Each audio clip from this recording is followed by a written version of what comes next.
Meet the ocean.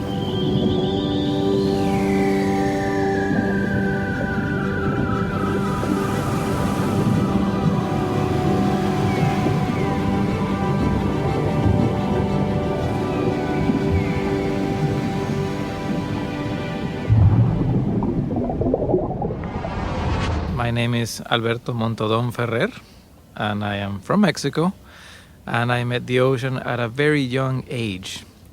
My dad has always loved nature, and he still does, and he introduced me to the ocean in a kind of an unusual way.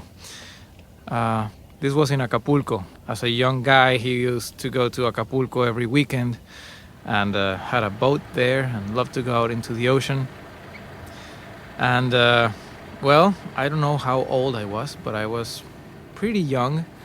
And we would go by boat to a place called La Roqueta, which I believe is an island. It's been a long time ago.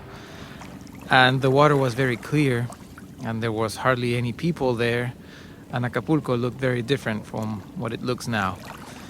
So there is a virgin that has been submerged there for a long time. It's a statue of a virgin, which is kind of a tourist attraction. There's this tradition of taking the glass bottom boat and looking at the Virgin and throwing coins at it. So my dad thought it would be fun to get me introduced into freediving with some submarine incentive other than only the fish and the sponges. He told me, well, if you can go deep enough and get the coins from down there, they will be yours. My sister was there as well, but was not nearly as adapted to the marine environment as I noticed I was. So we would both jump into the sea. We would start diving down. My sister would run out of breath immediately, go back to the surface. But I kept going and I kept going. And I was going for the coins. But I realized there were some amazing deep blue sponges. And there were little fish, I didn't know their name back then, that had yellow and black bars. Now I know they are sergeant majors, but back then we had no idea what they were. And at the same time that I was playing this game with my father and I was getting some of the coins that belonged to the Virgin and not to me, I realized that it was a different world. It was fantastic. I probably went to the ocean before that, but this is my first memory that made an impression of a way that I could go in and be part of it. And I really remember those blue sponges more so than I remember the coins that I got that day.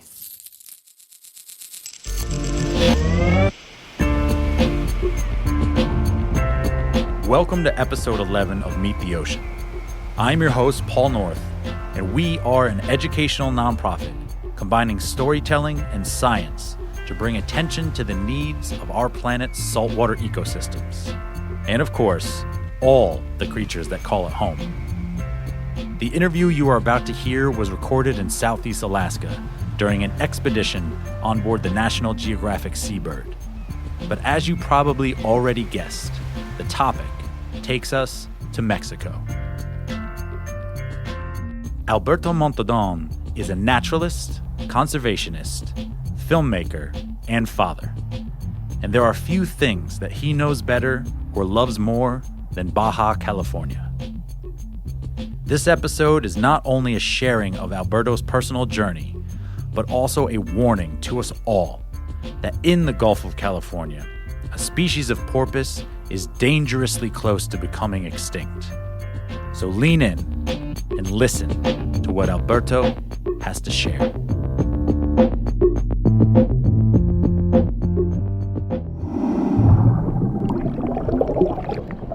I started scuba diving before I knew how to scuba dive. I don't know how old I was. I was probably 13, 14 years old, maybe 12 at this point, I don't know. But we were off the Gulf of Mexico. I grew up in Tampico and had some friends that had a house in Veracruz, in a place called Tuxpan. And there's a beautiful reef just off the coast of Tuxpan. It's called Arrecife de Tanguijo. I still remember that. It's the only time I've ever been there. But my friends were scuba divers, And my dad has always been a little bit wild in the way he approaches the things he does. He just gets the gear on and jumps in. So he figured, well, I'm going to teach my son how to dive the same way I learned. And, well, I don't know how he survived the way he learned how to dive. He has many stories. So I remember it was awful. The first thing he did is say, okay, here's your weight belt. Put it on. Put my weight belt on. And then he said, well, jump in the water without fins. And I was drowning. I was going in. I was sinking. And I started screaming because I needed to get out of the water. And everybody thought that I was not very good at it. I just didn't know what was going on. I was thinking, well, I don't like diving. So finally, they pulled me out of the water. Everybody was angry because I was crying and screaming, and they thought that was not a good behavior. So that's not a very beautiful memory of how I started to dive. But then that same day, a friend of mine came and said, well, okay, let me help you out. These are the fins. You put this on first before you put the weight belt and jump in. And that made a difference. A little difference. A little difference between breathing and not breathing. There's a slight difference, which I highly learned to appreciate. So, no wetsuit, no nothing. Just, okay, put this on. Can you breathe? Great, let's go down. And just like that, without any training whatsoever, we went down. I don't know how deep.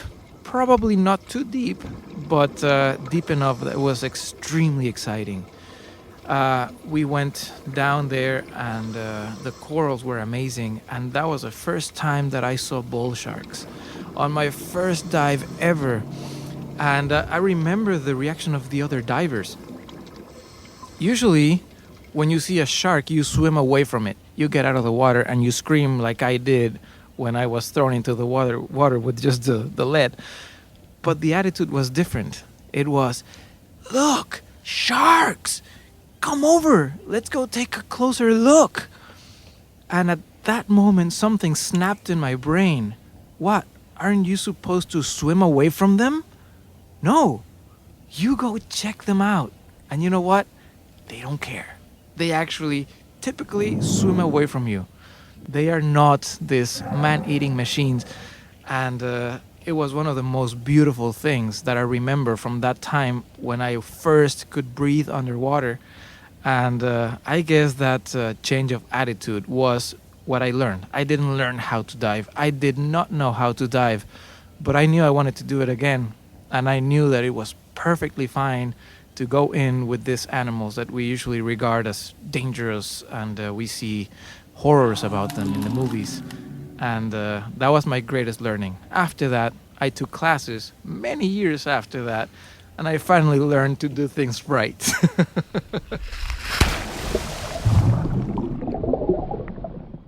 How would you describe Baja California to someone who's never been there? Well, you are asking the wrong person, because I am highly biased in how I will describe Baja California, because it's a place that's closer to my heart than to most people. I've spent the last 18 years going year after year, spending at the very least 3 months, sometimes more. And it's a place like no other. We've been fortunate enough to travel and see places throughout the world, and I've never seen a place just like it. First of all, I am biased because being Mexican, I really, really like the culture of the place. But once you move away from people, you don't know what country this is, and it doesn't matter. It's the wild world. I would, if I had to use just one word, I would use mysterious, because you find the unexpected. You don't go out looking for whales, looking for specific whales. You go out there looking for some whale. Whichever species would show up, you don't know. It could be a fin whale, a Brutus whale, a sperm whale, a gray whale, a humpback whale, maybe dolphins of different kinds, different common dolphins, spotted dolphins, rough-toothed dolphins, rhesus dolphins. It's impressive how diverse this place is in regards of the marine mammals. But not only having a lot of them, but the surrounding areas. You're looking at this magnificent blue whale during sunrise, flat calm water, and the Sierra de la Giganta, this amazing mountain range, turning into hues of oranges to pinks and purples as the sun is coming up, and the blow of the whale just coming out like magic and staying in the air. I can describe it as beautifully as I can possibly try, and it will never be enough. I think this is one of the most amazing places. I agree. Specifically, when you're dealing with marine mammals, it's the first place that I ever saw a blue whale. We thought in the distance we saw a panga, and I believe we were on the same trip. It turned out to be a dead sperm whale that was bobbing up and down, and we saw blood in the water, and someone said, "Oh, look, a shark." And I looked down, and I said, "A shark?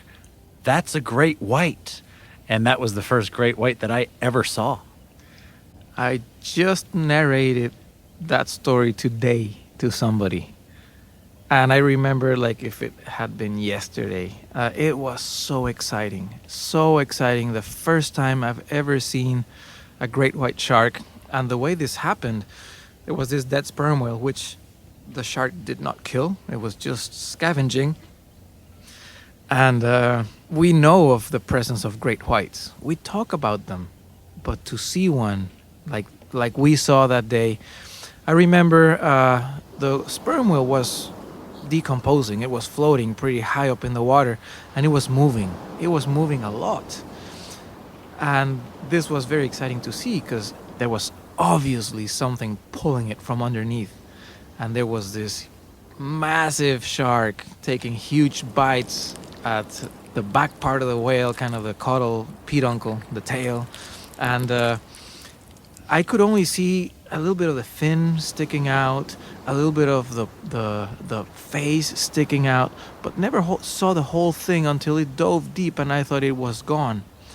I look at the side of the ship, and you know how this area around the Midriff Islands is kind of a dark ocean. It's not blue. You don't see the rays of light penetrating deep, but they get swallowed immediately as they touch the surface, and then it's all dark.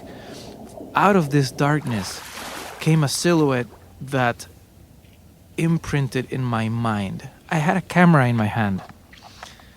It has been the only time that I can recall where having a camera in my hand, I was not willing to put it in front of my face because it was not worth it. It was beautiful. I don't need a picture of that shark. It came up, and gradually the silhouette revealed itself. The length didn't impress me as much as how wide this animal was, impressively strong, and able to survive in an impressive environment that's scary if you think about it. It came up, and I thought, this is it. This is what I had always wanted to see. And then we stayed with this shark for, I don't know, was it half hour or something like that? We just looked at it, taking bites out of that sperm whale, and it was a little gory. There was blood in the water and everything.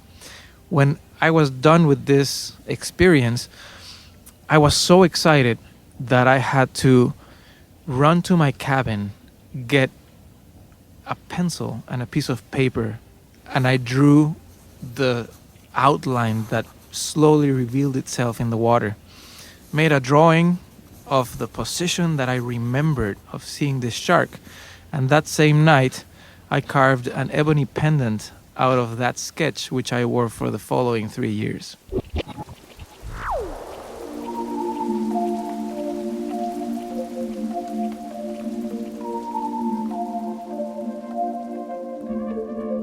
Something you might not know about Mexico is that it has an impressive history concerning marine conservation. In fact, when it comes to whales, those gliding giants that cause all of our jaws to drop, Mexico was the first country to ever stand up and speak out against their slaughter.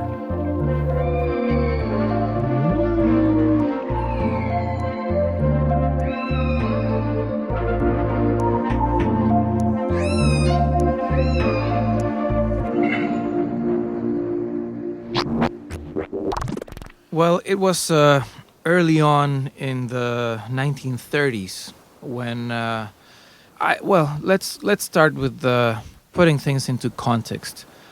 Most whalers throughout history haven't thought of marine mammals as any other thing but a big fish.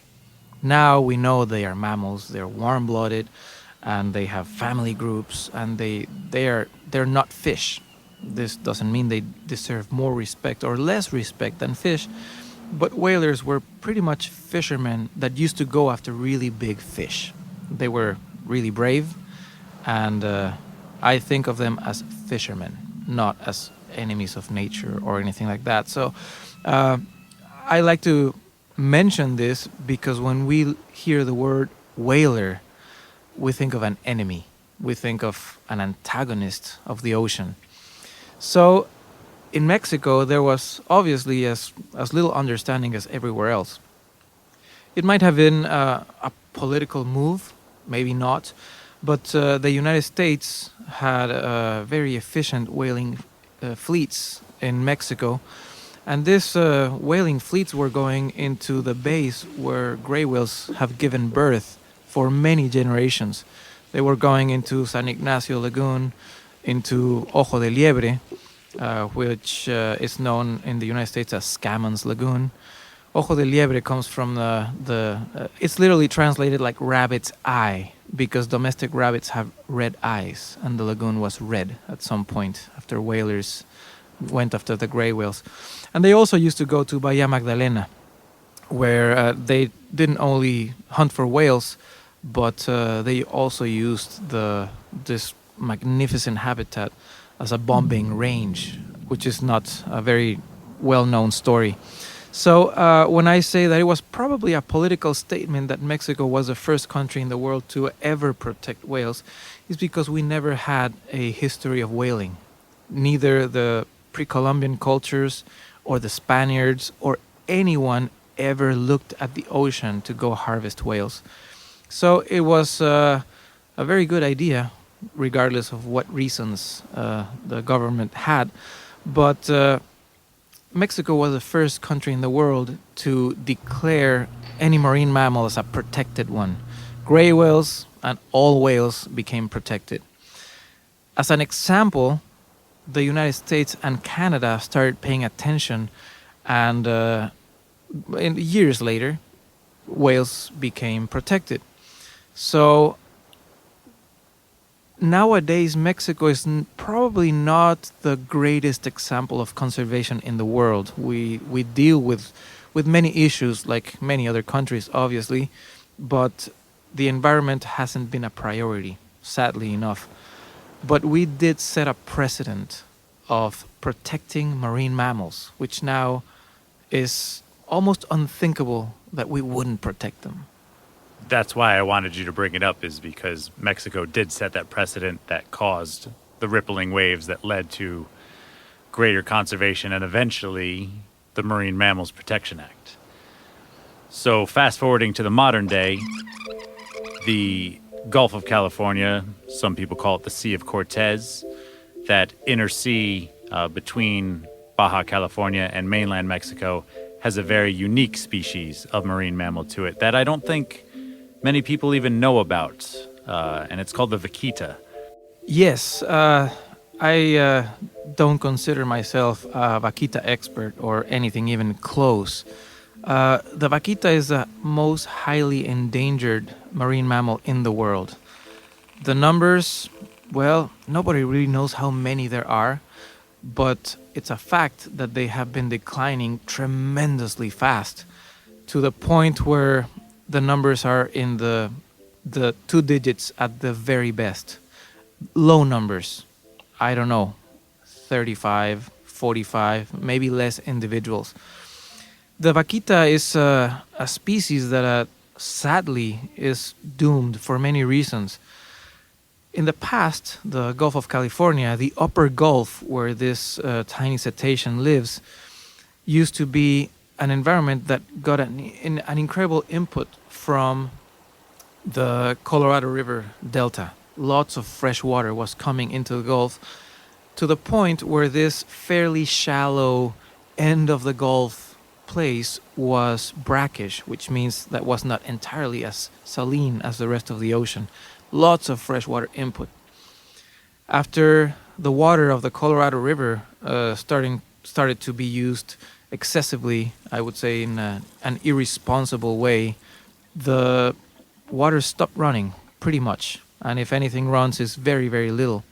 To the point where now the upper Gulf is not only not brackish or as salty as the rest of the ocean, but it's hypersaline.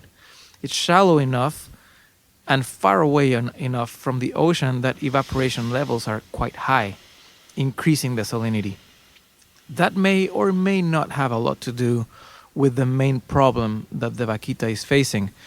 These little animals live in an area of, let's say, political unrest where there are many things going on. There is poverty, there is greed, there is a major route for drug dealing, and there is fear of going in there and doing something. So one of the main problems is that these small marine mammals, they get caught in a net and they're not big enough to swim up to the surface and they drown. Nets for what?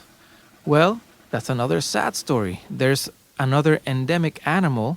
That means that they only live there and nowhere else, which is a kind of a giant sea bass called the totoaba. The totoaba itself is highly endangered because of its really good qualities. It's really good eating. And now there's a new trend where the swim bladders of the totoaba are considered aphrodisiacs in certain countries in Asia. So the price that each one of these swim bladders can reach is very high. I don't know how much one it's worth, but we're talking about possibly thousands of dollars. The totoaba used to be so abundant that you could be able to go to the beach and catch one with your hands. There are pictures of this, and it looks like science fiction. This was the Gulf years ago. Now the story has changed because the totoaba populations have been highly decimated, and along with them, the vaquita. Unfortunately, many vaquitas are caught in the nets that are meant to catch totoaba, and all of this is illegal. Now, when you have a population of people that do not make a lot of money in their jobs, live in a place that's pretty much desert, they have families, they have to feed them, and then you start touching moral problems to solve. Well, should we not allow fishermen to fish? What option are we going to give them? And this is a problem that most of the world is facing in places where species are endangered and people have to make a living. Well, the problem is even a little more complicated than that, because now the totoaba fishing industry is not controlled by these fishermen that are trying to take care of their families economically, but the drug cartels have now been involved. So the drug cartels, when they started to be heavily fought by the Mexican government, they started to diversify. And now it's not only drugs, it's anything that's profitable. If they can get their hands on it, they will control it. And they will not allow anybody get on their way. So as a conservationist, if you're working with vaquita, let's say, well, you can have environmental education programs and you can have all this information and plan for alternatives. But once you're dealing with the drug cartels, as a biologist, as an educator, as a citizen of the world that cares for an animal, there's nothing you can do. So, as far as I understand, there is now a project that has been approved in which the remaining vaquitas will be captured, put into pens, not in a pool like in SeaWorld. This is probably an open pen in the ocean, but it's unprecedented. Nobody has ever kept one of these porpoises in captivity. So it's a huge gamble. I just cannot imagine the responsibility of the decision makers and the people that are trying their best to save this vaquita. If maybe the stress will kill them when they get captured, or maybe they're social creatures. They live in families. They have family groups that are permanent. Who knows if they're going to be able to eat in captivity, if they're even going to survive. If they do, which I hope they do, that would be great. Maybe it's the last thing that can be done for them. I have a background in wildlife management, and they're some of the hardest decisions to make. And I'm talking about terrestrial wildlife management, which is a lot easier than marine wildlife management. This is a completely different creature where you may be responsible for pressing the extinction button at making a decision on saving them. Well intended, maybe with a lot of money from foundations, maybe with a lot of scientific background. But the truth is we know so little about marine mammals. Let's not just talk about the vaquita. Humpback whales, so many people have seen them. There are so many enigmas about them. We think we know them. You and I have spent years looking at these animals, being in the water with them. We think we know them, but we don't. People that have spent years trying to see a vaquita in the wild, they haven't. People that have been trying to photograph one, such an ambitious endeavor, very, very few of them have ever succeeded. So the knowledge on how to keep these animals alive is non-existent, not in captivity. But what do we do? Do we allow the things that are taking place to keep on taking place and just see it vanish forever? Or do we do something about it? I'm not on one side or the other because I am not an expert. But this is one of those moral dilemmas that we won't be able to solve until someone makes the decision and we see what the outcome is. The price to pay is extremely high because if we lose a vaquita in an attempt to save it, we would have failed. We would have failed as humans. We would have failed as humans. I'm Charlotte Fisher, and this is a Meet the Ocean creature feature. Don't worry, I'm not about to change the subject and start talking about snails. Though snails are fascinating, today we'll be discussing the vaquita porpoise in Mexico, or more to the point, its extinction. To get your mind off of that terrible reality, I'll tell you that the vaquita is one of the smallest marine mammals on our planet, and that the dark circle around its eye earned it the nickname the panda of the sea. And like our bamboo-munching fur bear friends, these porpoise like to eat. They enjoy squid, crabs, and the occasional octopus. They swim in murky lagoons and shallow shorelines, preying on nearly 20 types of different fish.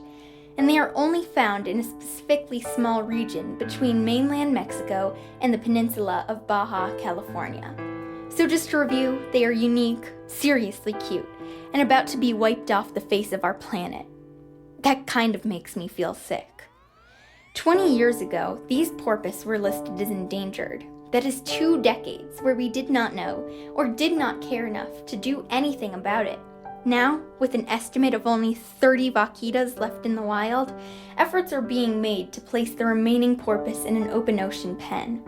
This way, they will be safe from the nets that have been choking them off our planet. If you feel compelled to learn more about this project, visit vaquitacpr.org. The CPR stands for Conservation, Protection, and Recovery, and we could all use a little more of that for our oceans. I'm Charlotte Fisher, and I think we can do better than this.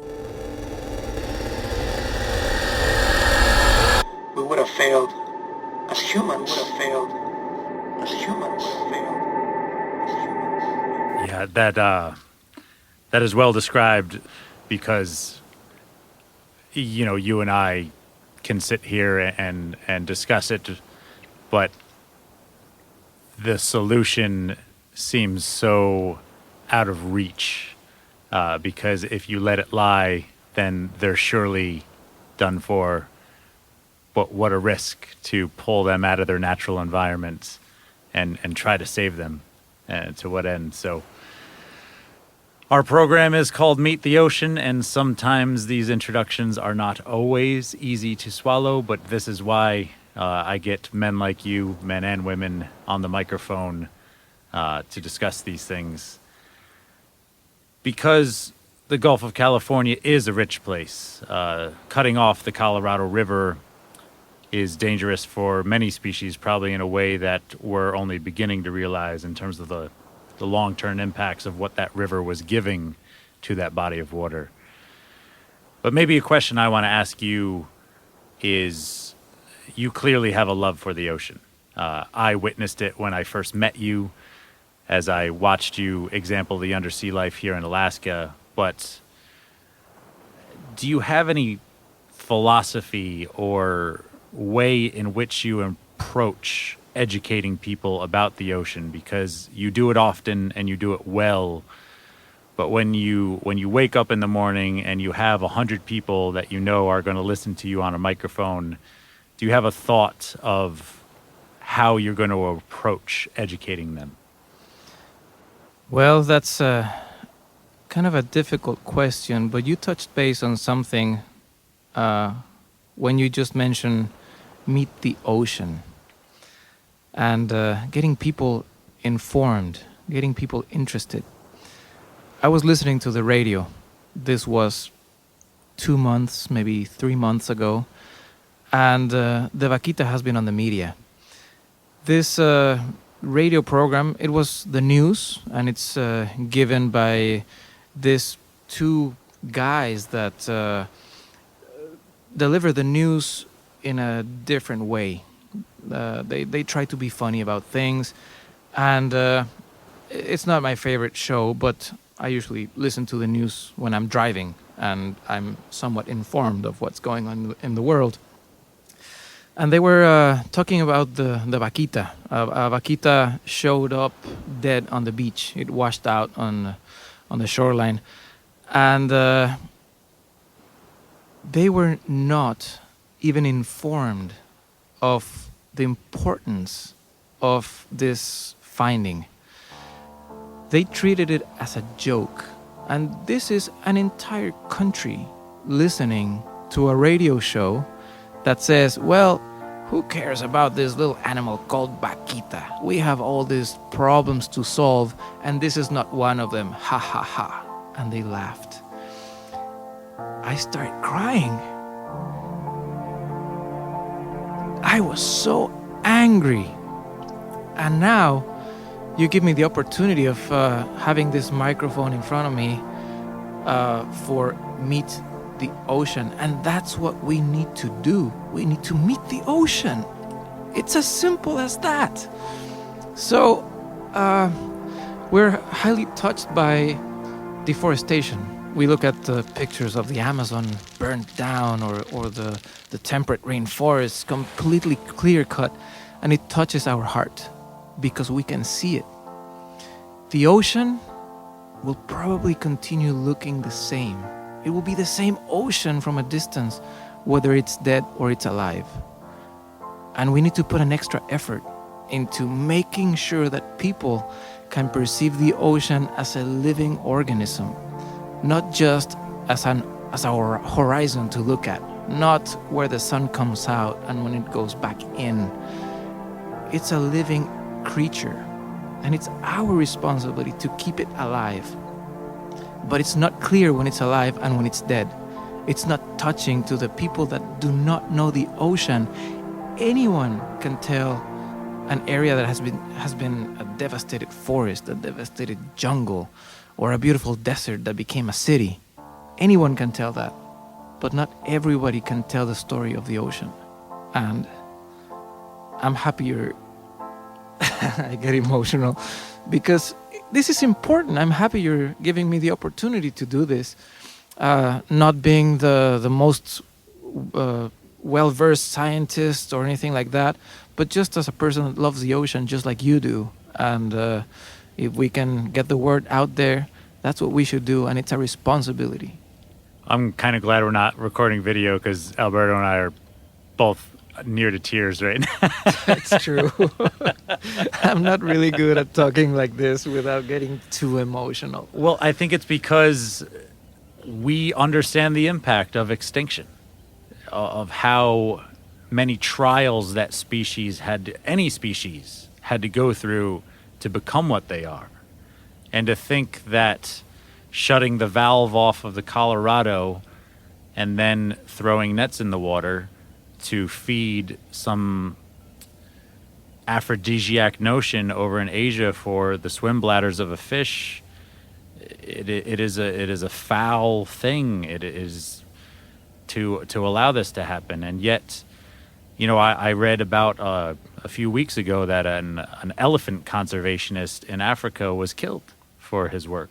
And it is very likely that the same thing may happen to someone who steps up and tries to save the vaquita.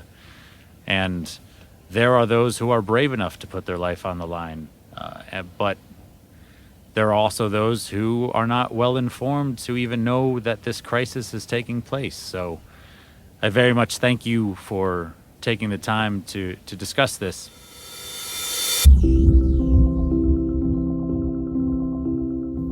If you are hearing about the vaquita for the first time in this podcast, I hope you feel the weight of the reality that it might soon be extinct.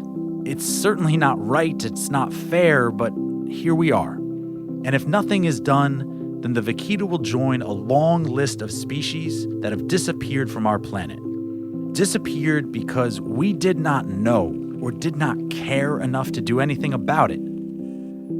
Personally, I think we're better than this, that we do not need to destroy the natural world in the name of human progress.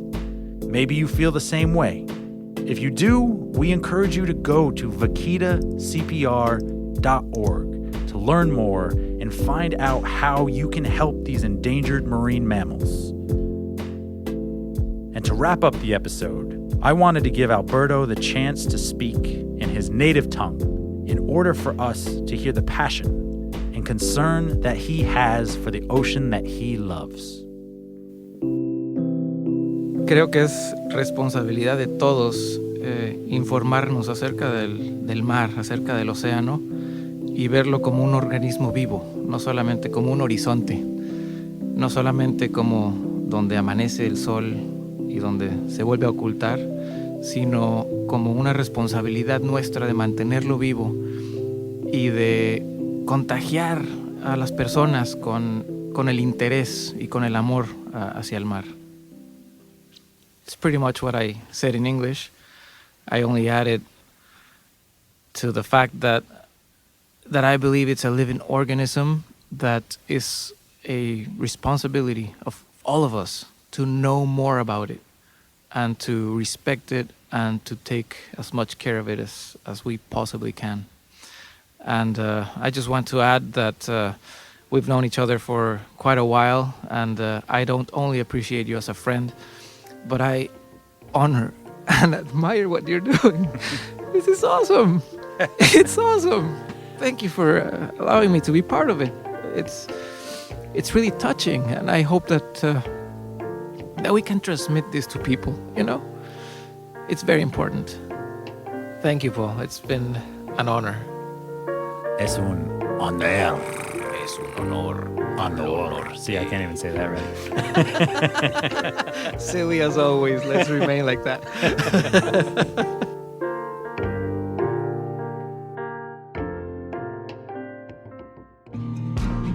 And that is our episode, folks. Remember that we are a listener-supported podcast and all donations are tax-deductible because we are a 501c3 nonprofit. You can find more episodes, underwater video, and ways to donate at meettheocean.org. And make sure to follow us on Instagram at meettheocean for updates from the field and additional episode content. We thank you for listening, and we will see you next time. Hello, this is Patricia North from Walden, New York. Meet the Ocean is produced by Paul North, with editing and sound design by Andrew Gettings, and additional sound design by Kelsey Anderson. Special thanks to our guests Alberto Montaudon and Charlotte Fisher for their contributions. To support ocean education, visit meettheocean.org.